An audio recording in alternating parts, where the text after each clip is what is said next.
Money in the bank 2025-এর জন্য কিন্তু south African রোল্যান্স already qualifying করতে সক্ষম হয়ে গিয়েছে। মানে 2025-এ মানি ইন দ্য ব্যাংকের ল্যাডার ম্যাচে আমরা সাউথ আফ্রিকান রোল্যান্সকে দেখতে পাবো।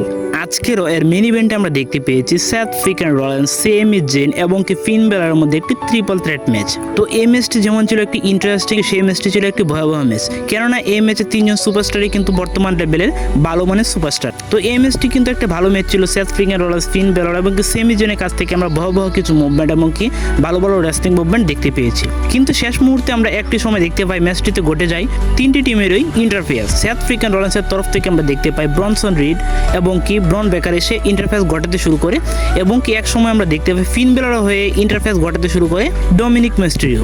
তো ডমিনিক মিস্টেরিও কিন্তু একটি চেয়ার দিয়ে সাহায্য করতে চাচ্ছিল ফিন বেলরকে, কিন্তু ফিন বেলর সেই চেয়ারটি নিতে না পেরে সাউথ আফ্রিকান রোল্যান্স কিন্তু ফিন বেলরকে একটি স্টম্প মেরে দেয় চেয়ারের উপর। তো সেখান থেকে ফিন বেলর আর কাউন্টডাউন করতে পারে নাই। তো সেই মুহূর্তে আমরা দেখতে পাই সাউথ আফ্রিকান রোল্যান্স কিন্তু কোয়ালিফাই হয়ে যায় মানি ইন দ্য ব্যাংক 2025-এর জন্য ল্যাডার ম্যাচে। এছাড়াও আমরা দেখতে পেয়েছি আজকে আরও একটি ট্রিপল ম্যাচ, যে ম্যাচটিতে আমরা দেখতে পাই ড্রাগন লি, প্যান্টা এবং কি চ্যাট গেবেলের মধ্যে একটি ট্রিপল থ্রেট ম্যাচ, যে ম্যাচটিতে আমরা দেখতে পেয়েছি আজকে প্যান্টা ম্যাচটিতে জয়লাভ করতে সক্ষম হয়ে গিয়েছে।